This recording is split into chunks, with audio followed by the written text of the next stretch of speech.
Hello and welcome. I'm David Neer, Political Director of Daily Kos. The Down Ballot is a weekly podcast dedicated to the many elections that take place below the presidency, from Senate to City Council. You can subscribe to The Down Ballot wherever you listen to podcasts to make sure you never miss an episode. David Beard is out this week, but joining us is our frequent guest host, Joe Sudbay. Joe, thank you so much for coming on the show and doing this with me. Oh my God, David, thank you for inviting me. You know, from all of our conversations over the years, there's nothing I like more than digging into what's happening down ballot. And that is exactly what we are going to do. Joe and I are going to talk about why no one is resigning themselves to any sort of loss this year. We are staying in the fight to the very end, and there are many, many reasons for hope that are based on hard facts and hard data. There is no giving up in this election year. And then our guest this week is Shaniqua McClendon, who runs the activism arm of Crooked Media called Vote Save America. She is going to tell us all about how Crooked Media gets folks to get involved in elections across the country and all of the ways that they help engage progressive activists, just like so many of the folks listening to this show. It is a great episode, so let's get rolling. Well, Joe, I hardly need to say that Saturday was as grim a day as they come in American politics. And I understand why people might have felt despondent. I felt despondent. But there was this quote in Axios that just went way too far, way too far. After the shooting, an unnamed senior House Democrat, quote unquote, and these folks are always unnamed, they told Axios, "We've all resigned ourselves to a second Trump presidency." No. N-O. No, we have not. I'm not going to get into all the reasons why it's absurd to resign yourself to anything when it comes to a presidential election. We've been really rigorous, as our listeners know, about staying on topic on the down ballot. But just think about this. In 2016, the polls looked nightmarish for Republicans. But Trump still won. And yes, he won thanks to a bizarre quirk of the American political system, but he won.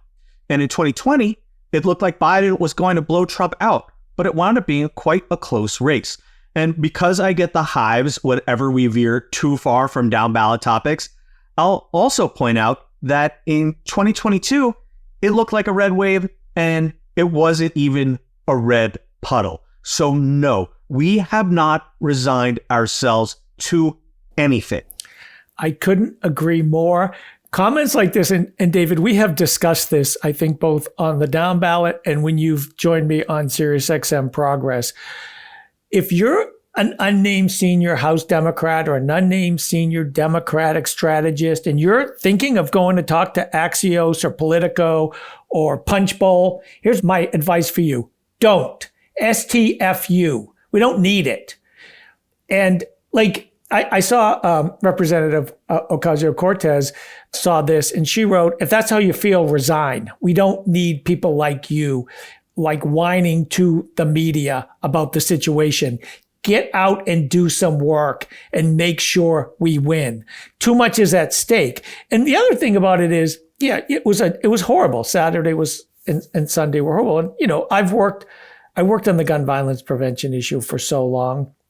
And whenever there's a shooting, a lot comes back. And I know a lot comes back to the people I've worked with over the years and people who've survived. And it's just horrible. It's horrible when anyone gets shot.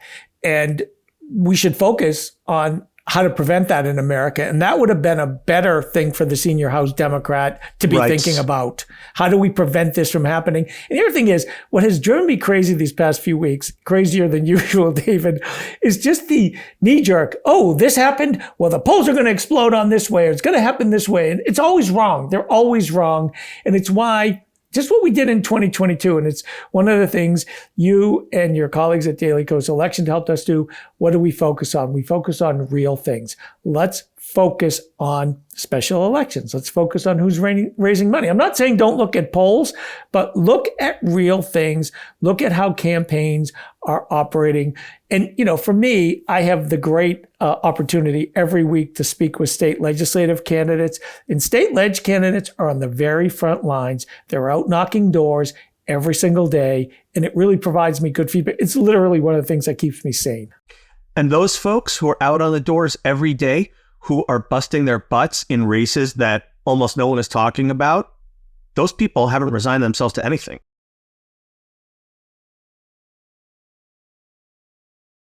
And all the major states that are swing states, abortion is front and center. Certainly Wisconsin, certainly Arizona, certainly Michigan.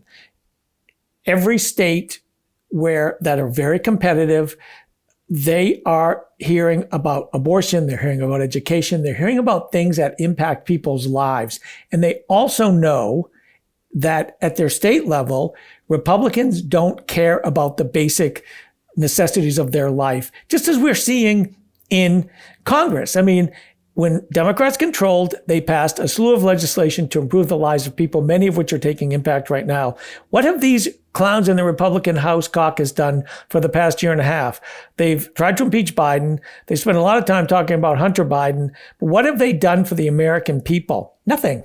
So, Joe, I want to drill down into something that we talked about on the show last week when David Beard and I were discussing the state of the world.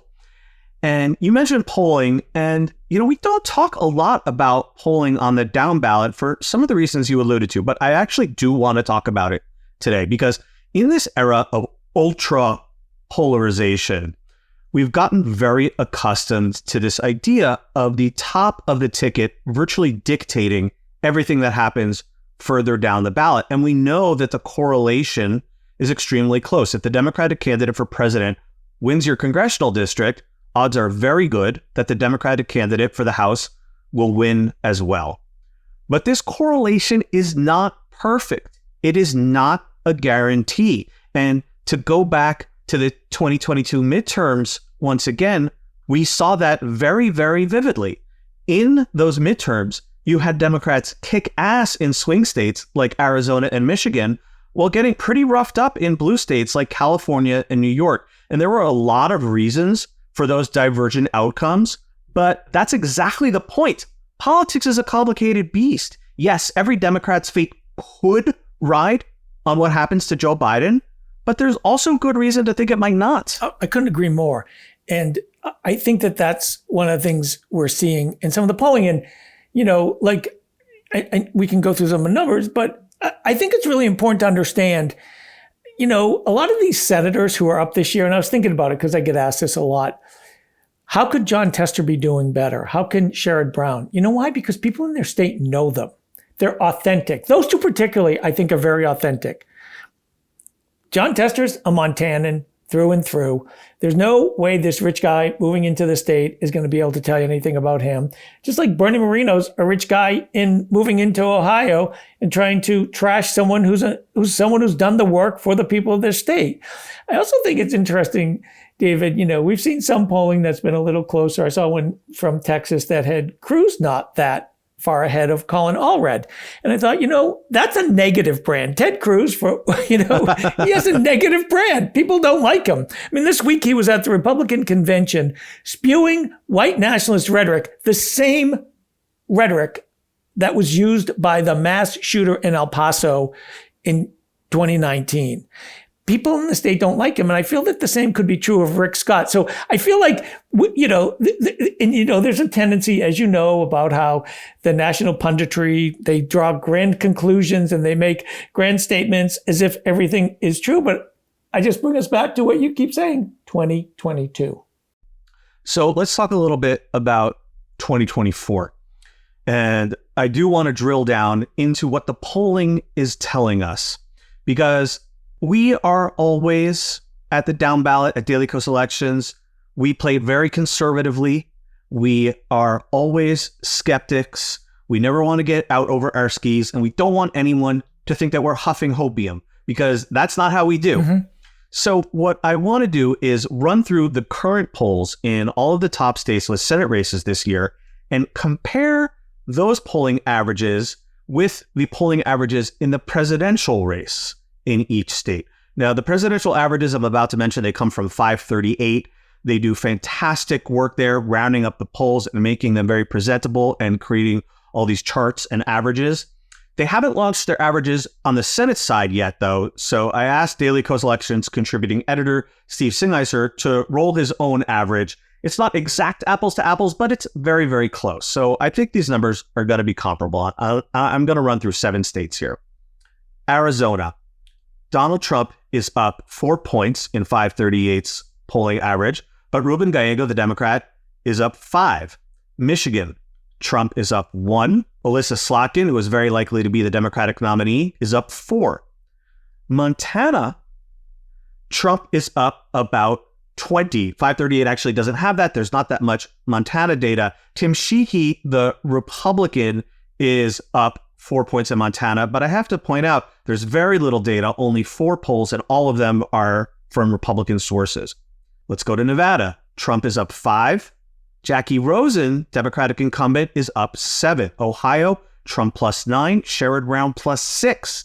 Pennsylvania, Trump plus 3. Democrat Bob Casey, up 6. Wisconsin, Trump plus 1. Democrat Tammy Baldwin, once again, up 6. So these numbers really emphasize just how divergent Biden's fate and the fate of Democratic Senate candidates might just be. Now, I'm not saying Biden is going to lose and all these candidates are going to win. Biden might well catch up. These Democrats could fall back. They could retrench. But right now, they are not completely wedded together in the way that the catastrophists imagine they must be. I think it's really important. I'm glad you went through those numbers. And I think in most of those states, Biden is down, but not by that much. You know, there's room for him to grow, which I think we have to state, and which is kind of what you just said. But I think it really disabuses that House senior Democrat who's whining to Axios of an impending catastrophe. We can make things happen. And there's one thing I want to point out about those states, David, some of them particularly. You know, again, I obsess about state legislatures. Arizona has practically a full slate of legislative candidates running right now. Republicans control that Senate 16-14. Republicans control the House 31-29. Democrats want the Democratic trifecta. They are working their asses off there. In Michigan, there's a full slate of 110 House races in districts. And it's really important about Michigan. These are the new districts. These are the districts that are competitive. They're going to be out there knocking doors in competitive districts. In Pennsylvania, new districts, really strong slew of candidates running. Democrats are trying to take control of the state Senate. In Wisconsin, we have all new districts, right? Because of the Supreme Court, the state Supreme Court decision. So there are candidates running all over the states that are doing get out the vote. And whenever I talk to them, they always talk about how they know what they're doing helps up ticket particularly. Yeah, I have always been kind of skeptical of this notion of reverse coattails, just because so many more people vote in presidential races than in down ballot races. But this is such a weird election. Who the hell knows what's going to happen? Maybe these Senate candidates kind of drag Biden upwards. Who knows? Maybe Biden won't even be the nominee. Who knows? The bottom line is there's a lot of who knows. There's a lot of who knows. And then that's why I like to stick with what do we know, right? What do we know? We know how special elections have turned out. We know who is raising money. We know how many House and Senate candidates are running in these states, knocking doors. And, I feel like when I talk to them, David, you can see polling, you can see a lot of things. But in 2022, I was hearing people in DC and kind of the consulting circles say, well, I don't think abortion's a big issue. And I was like, well, that's funny because every single House candidate I spoke to, every single state Senate candidate who was knocking doors said it's the first thing they hear on the doors. That was 2022, right after Dobbs. The same thing is happening this year around the country. Yeah, I think abortion is an issue that keeps getting worse for Republicans because the impacts of Roe being overturned, just get felt more and more, and you wind up with more and more horrible stories, and not just the stories that make the headlines, but people's personal stories. And there are going to be ballot measures to restore or enshrine abortion rights in a whole lot of states, including swing states like Arizona and Nevada and others. And that's going to be something that drives people to the polls. You know, Joe, remember in Kansas, that first time in the summer of 2022, that real sign where maybe we weren't going to see this red wave when Republicans tried to put this measure on the ballot that would undermine abortion rights, and it lost in a landslide. And you had a lot of folks show up who were independents. They couldn't vote in any of the primaries that day. They showed up just to vote on this. So yeah, I feel like abortion is a uniquely motivating issue. And what did the Kansas Republicans do this past year? They tried to pass more restrictions on abortion rights. And that's why it's great to see, even in a state like Kansas, Democrats have 92 out of 125 candidates in state house races, 34 out of 40 in the Senate. They're competing in enough races to protect Governor Kelly's veto power. And that's really important. And again, they have momentum because the voters chose in August of 2022, and Republicans went to the State House and said, we're going to take it away every way we can. That matters. It really does. You know, Joe, I always say I am not an optimist by nature. I'm a Jew, I'm a Democrat, and I'm a Mets fan. And I am not predicting that Democrats are going to have another kick-ass election this year. There are issues out there that aren't good for us. Even if top-line inflation is literally under control, I think there's a lot of sourness out there about price increases in recent years. Obviously, Republicans are doing everything they can to make immigration an issue, and we've seen the salience of that increase in polls. They're very good at putting issues front and center, especially right before an election. Obviously, a lot of people have a lot of skepticism and fear about Joe Biden's candidacy and his health and his well-being. There are many ways things could go wrong for us, but you cannot assume that they will. There is just no giving up in politics. If there's no crying at baseball, there's no giving up in politics.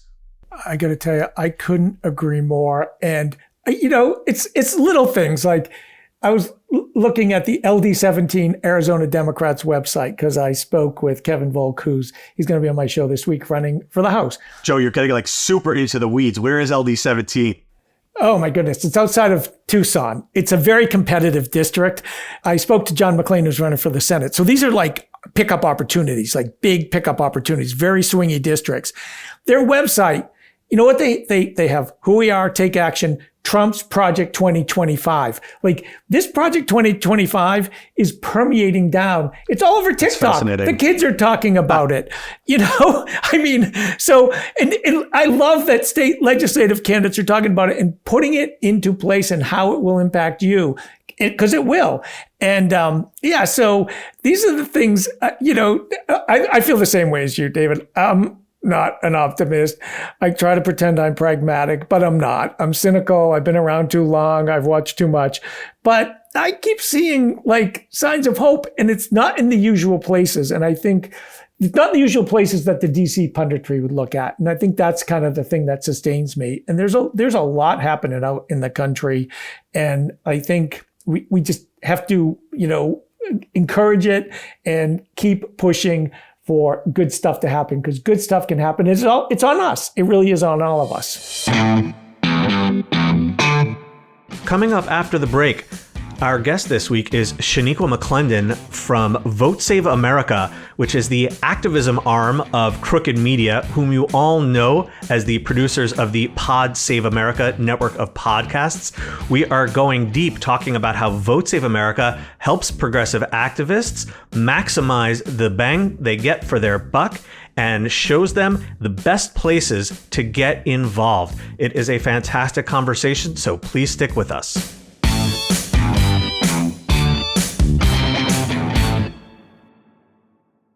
Joining us on the Down Ballot this week is Shaniqua McClendon, who is Vice President of Political Strategy at Crooked Media, who, of course, you know as the producers of the Pod Save America podcast and its affiliated network. And she's also the head of Vote Save America, which we want to talk all about. Shaniqua, thank you so much for coming on the show this week. Thank you for having me. Very excited to be here. Absolutely. So I'd love to get started by hearing a little bit about your background and how you got involved in Vote Save America. Yes. Wow. That is, I guess the real question is like how I got to Crooked, because Vote Save America was literally the first thing that I worked on. But me getting to Crooked, it's still, every time I tell the story, it feels crazy because do things really happen that, easily and perfectly in life? But I was trying to make another job happen back home in North Carolina while I was in grad school. And one of my classmates asked me, what do you want to do after graduation? And so that job hadn't worked out. I guess I should just share what the job was. I wanted to go work on Dan McCready's campaign in North Carolina 9, the race that had people stealing ballots and stuff that had to be done over.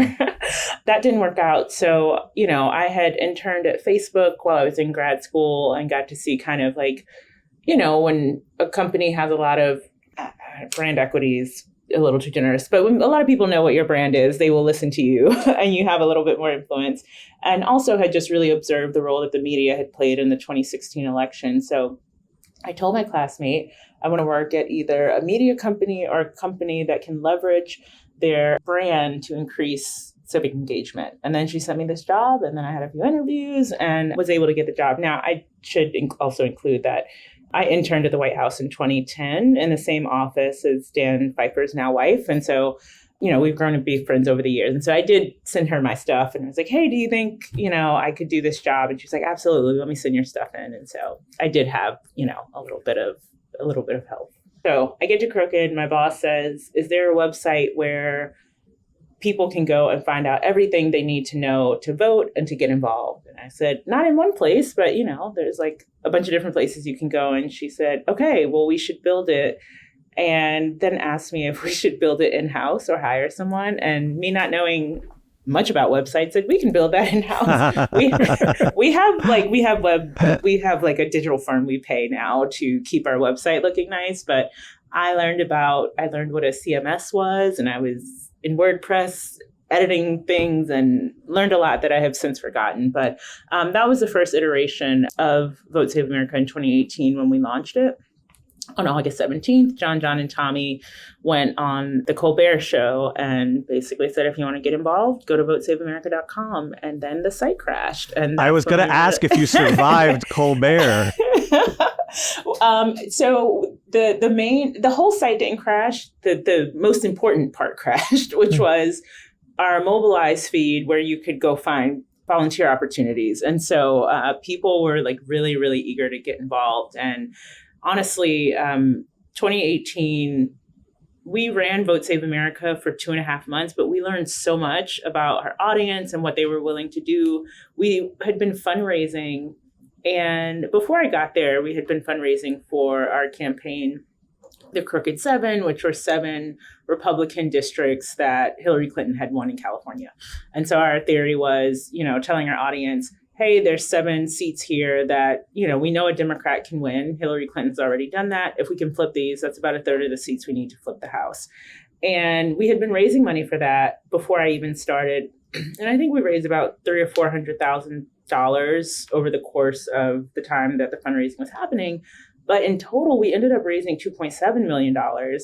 And $2.3 million of that came in 13 days leading up to the election. And so that was when we pretty much got some data from a firm that said, these are 20 competitive House races in cheap media markets.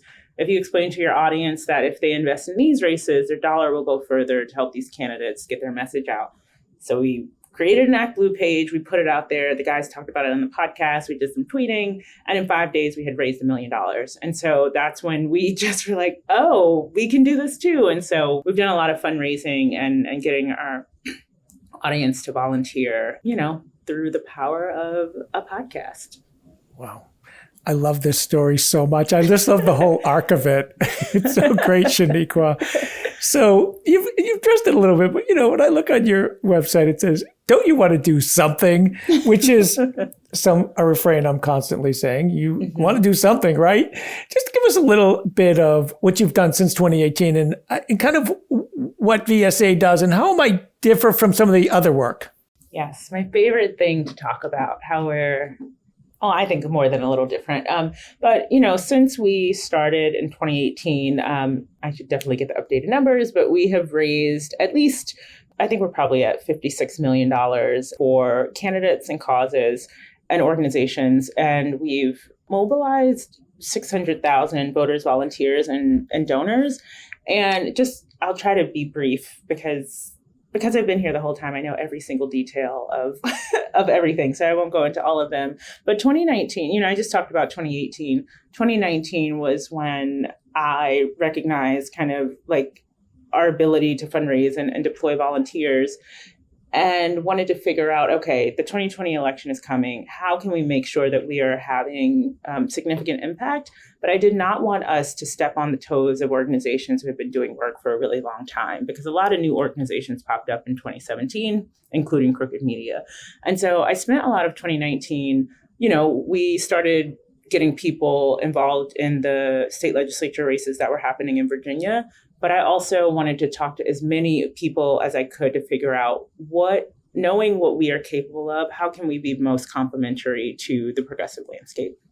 And so overwhelmingly what we heard was we need money, we need volunteers, and we need more people to know about, what's happening in our states and races and things like that. And I'm definitely simplifying this, but that really led to our Adopt a State program in 2020. And it was a program that we actually came up with before COVID.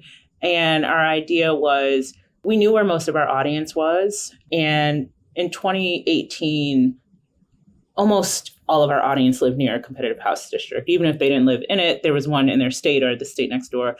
But this time, we wanted to win back the White House and the Senate. And so where we needed to focus, and regrettably, we did not focus enough on the House, but we were really focused on a handful of states.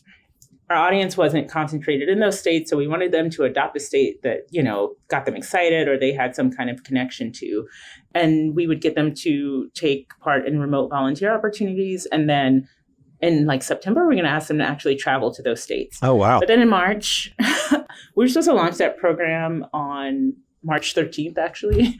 And that, of course, is when everything shut down. So we didn't actually have to shift gears. It was actually, COVID was bad, period at the end of the sentence. But a lot of our partners were like, what is this remote volunteering? No one's going to do this. What is this?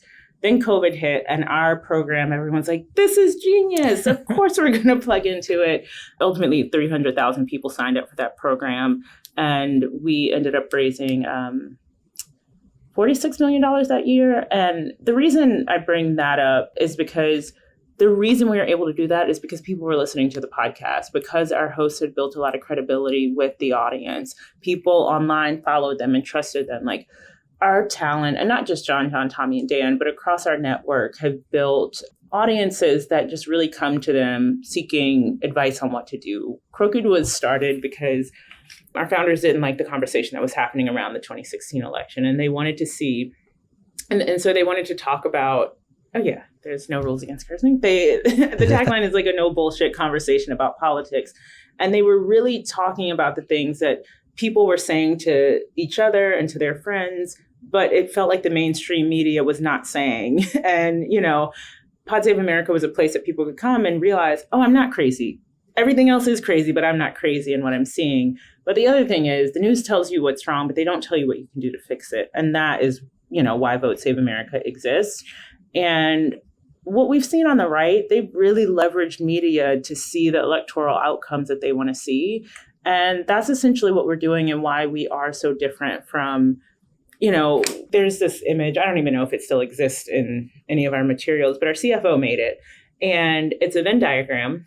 And in the middle is Crooked by itself. But on either side there's political organizations. And then on the right side, there's progressive media companies I guess actually you all would fit in there with us. But of course, we're, making ourselves self-centered. But MSNBC and the Young Turks and just kind of all of those media entities. But we purposely mix in the coverage with the things they care about and guiding them to places where they can have impact. So I really, honestly, the media arm and connection that we have and the personalities. I mean, we're not trying to be like conservative media, but they have really mastered, if you have a personality that someone likes and trusts, that's how you can bring them in. We use humor everyone does not want to just watch a boring news show all day. And so really leveraging the power of our media to get people engaged is what I think really makes us unique. That was a really long story, so feel free to cut that up however. No. That was excellent. Yeah, I really strongly hear you, and I feel like Daily Kos is cut from the same cloth, and that's always been our approach as well. To give people news they could do something about is our tagline. And there's also another commonality. You mentioned giving small dollar donors their biggest bang for the buck. And that is something at Daily Kos we have really tried hard to focus on for more than 20 years now. And I would love to hear a little bit more about your thinking about what that means and how you go about making decisions in terms of where to try to direct engagement so that the grassroots dollars do go as far as possible. Yeah, I will say that is probably one of the hardest things to balance, because when you are doing grassroots fundraising, you never know how much money you're going to have to work with. And we actually this year launched a program called the Anxiety Relief Program, and it's a recurring donation program. And part of that was in 2020, I continued, money was just falling out of the sky. If you needed money for a progressive cause, someone was going to give it to you. And all of ours came through grassroots fundraising. But coming into this presidential cycle, we knew that those same feelings of, willingness to kind of give money were not where it was before. And so we made an appeal to our audience that, give what you can, but if you can give consistently every month, that will help us better plan how we're going to divide these resources. And so, I was hoping we could get to $50,000 a month, but we are over $300,000 a month coming in that we then re-grant out to progressive organizations and to down ballot candidates. And so we've given out over $1 million so far. And, I'm hopeful that we'll continue to see more people want to participate in this. But this is allowing us to your question, to be able to make those decisions. And so the way that we've given out that money, we launched it at the end of January. We've looked to see what work is happening that is most impactful at that moment. And so we started off, one of the first groups we gave to was a group in Ohio that was trying to re-register people who had been purged off the voting rolls. And so, we felt like that is something that we should do very early just to make sure everyone's set and we don't have to worry about that as we get toward the end of the year. And then, of course, those people we can chase with volunteer opportunities that are centered around chasing registration. We also have given a lot of money to organizations that are doing deep canvassing in communities of color. And so we basically try to sequence what we're investing in based on kind of where we are in the election cycle. And so I think we're not entirely done, but we've given out a lot of our candidate money over the past 3 months, again, just so that they can have that certainty, have it now, and, they can plan for it. And so now we'll start to focus on GOTV stuff after the convention. And it's been really nice. We're about to make some investments into some content and influencer efforts. We are fortunate that we don't have the constraints of the party. And so we get to invest in stuff that we don't know if it's going to work. Most of our money goes to stuff we do know it's going to work, but we have to try new things or we're going to keep doing the same things over and over and expecting to get more out of it. And so it's really exciting. But generally, we look at what's competitive as far as candidates. And then for organizations, we look to see, do you have a track record of impactful work, or is this a really unique idea that we think, if given the investment, it could have some success? Shaniqua, that is, I want to dive into that a little bit if we can. Yeah. When you say new things, and what are some of the new things you've learned over the past few cycles, and how they're impacting your work this cycle? Mm-hmm. Yeah, So this is going to feel really basic and straightforward, but given the emails and texts that I think we all still get, maybe people are not getting it. Talking to your audience like humans and humans that are smart, it goes a long way. And something that was really central to the success of our 2020 efforts and even the fundraising effort I just mentioned, our Anxiety Relief Program, we just plainly state what the money is needed for, why we're asking for it, and, the outcomes that we're investing in. And with the anxiety relief program, we actually do a monthly email to let people know what the money went to and what they're using it for. And so, I just looked over the people that we plan on giving money to this month. And, one of the organizations in Milwaukee, they're like, we need to hire more organizers so we can hit more doors. I mean, is that like super sexy? No, but like it's just something that needs to happen, especially in Milwaukee, where we really need to turn out voters, and they're able to hire people who like live in those communities. And so one of my favorite stories about this is in 2020, it wasn't a ton of money. This is when we were still doing grassroots fundraising or kind of ActBlue tandem fundraising for everyone, but we raised money for an organization called Northeast Native Democrats. And so this is an organization that mobilizes Native American voters across reservations in Arizona. And they, it's in the midst of COVID. And basically the big concern was you had to have a physical, mailing address to get a vote by mail ballot. And they didn't have like traditional addresses on the reservation. And so they actually needed to get people to like come out and vote and all of this.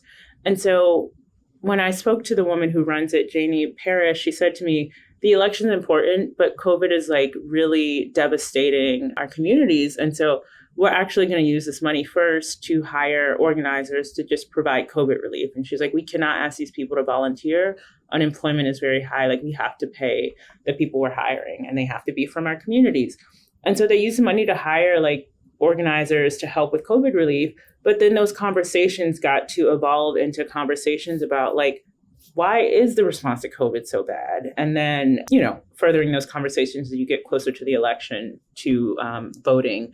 And there was an image going around after the election that showed a lot of the voters that helped flip Arizona for Joe Biden were a lot of Native American voters across those reservations. So we talk to people to figure out what they're going to do. And then we tell our audience explicitly like the impact that it can have. And I think they just like being spoken to like smart people. I couldn't agree more. I think we are all beyond sick to death of the screechy emails that look like ransom notes. And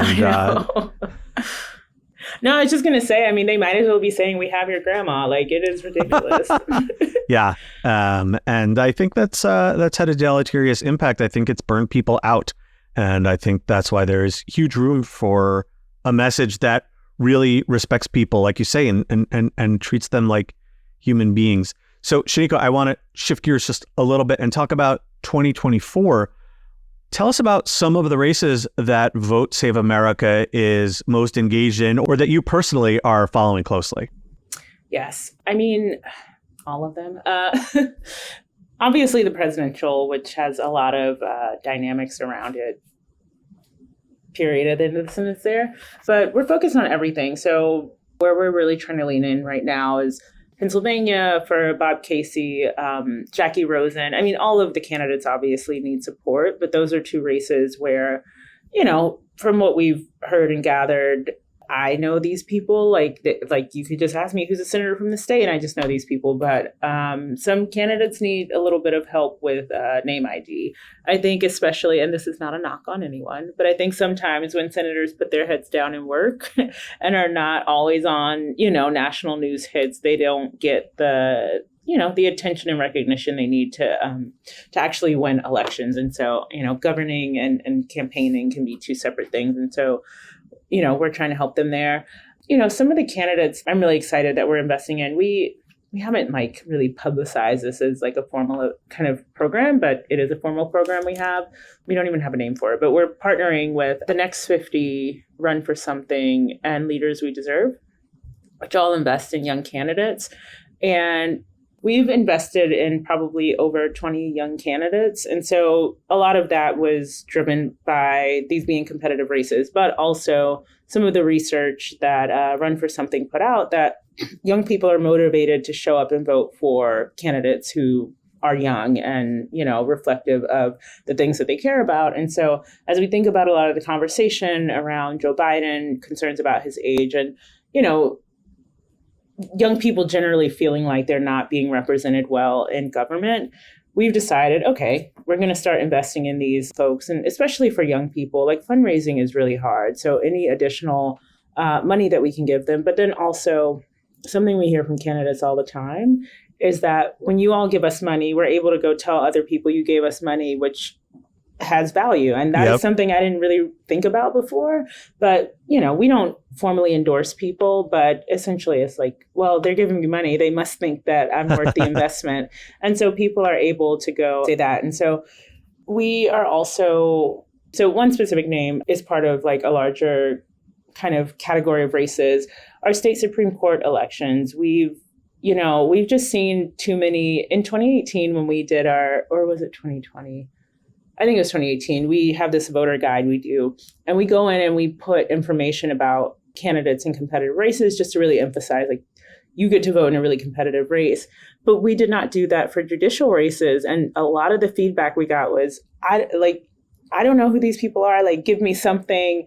I need help making this decision. And also a lot of, there are a fair amount of judicial races that they're unaffiliated with any party. And so it's just kind of like, oh, I really need information on these. And, some ballots can be long. So we go in and put that in. But this year, we're actually like investing in these races. So in Montana and Michigan, Ohio, we're making investments there. And Kyra Harris-Bolden in Michigan, she's hosting a fundraiser here in DC, and we're even like co-hosting, that it already passed, but we co-hosted that. And so we try to lend our name to these races, but just making sure that people are paying attention. And again, I know that there's a larger conversation about Biden and the impact he's having on the ticket, but for us, by bringing attention to these candidates, we're hoping, and even if like Barack Obama was running again, which I know he can't, was at the top of the ticket running again, our hope is that people actually know the names of these candidates and don't just vote,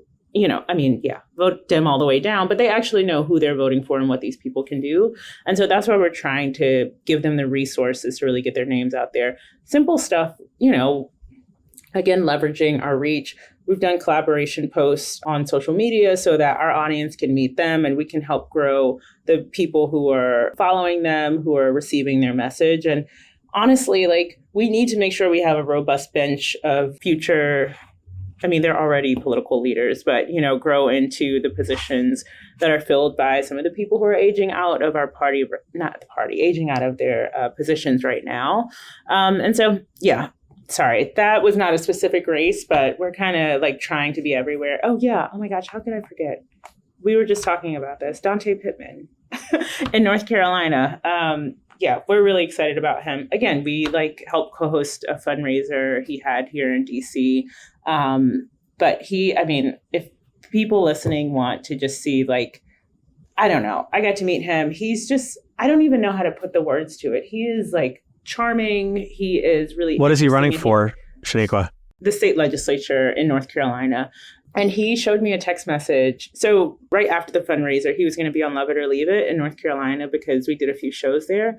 And he showed me a text in his group chat that, now I'm not remembering if it was middle or high school. I hope it was high school. Or his friends were basically like, oh my gosh, we used to listen to this show in middle or high school, and now you're going to be on it. And so it's just it's really cool. And, we had a new member event last year or in 2022 for new members who had just been elected. And there were a handful of members, Jon Favreau, Dan Pfeiffer, and I think it was just those two who were, Lovett was there too. He would be upset if I was. Okay, now I can't remember. Anyway, there were a handful of new members there who said they had run for office after being inspired by the conversations they heard on Pod Save America. So, we're just trying to spread the word and get people excited to do something. You can send a text message or run for office. That's just amazing. So great.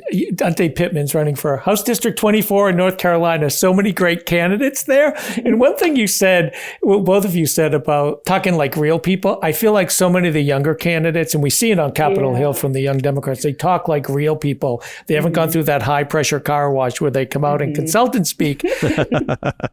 So, Shaniqua, you have told us all about Vote Save America's many, many activities and programs. Before we let you go, we got to ask, how can our listeners get involved? Where do they sign up? Where do they go? Where do they find you on social media? And not just Vote Save America, but you, Shaniqua, how can they find out more about you and your work? Oh, me, the person. Okay, well, I will start with Vote Save America. Everywhere that we are just Vote Save America. But the first place I would encourage everyone to go is to votesaveamerica.com. That is where you can learn everything about Vote Save America, why we exist, what we do, but even more specifically, votesaveamerica.com/2024. That is where you can sign up for our program Organize or Else. And I think it is what it sounds like it is.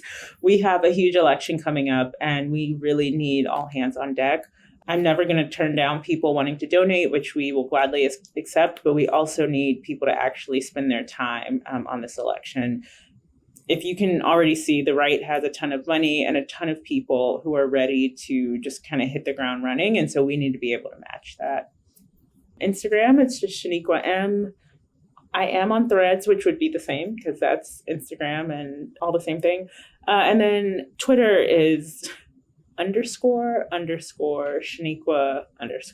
I was trying to just get the Shaniqua Twitter, and obviously the person who has it they don't even tweet, but whatever. We have been talking with Shaniqua McClendon, who is Vice President of Political Strategy at Crooked Media and runs Vote Save America, which is Crooked's activism arm. Shaniqua, thank you so much for coming on the Down Ballot this week. This was just a fantastic conversation. It was so fun. Thank you. Thank you for having me. That's all from us this week. Thank you to Shaniqua McClendon for joining us. The Down Ballot comes out every Thursday, everywhere you listen to podcasts. You can reach out to us by emailing thedownballot@dailykos.com. If you haven't already, please subscribe to The Down Ballot and leave us a 5-star rating and review. Thanks to our editor, Drew Roderick, and we'll be back next week with a new episode.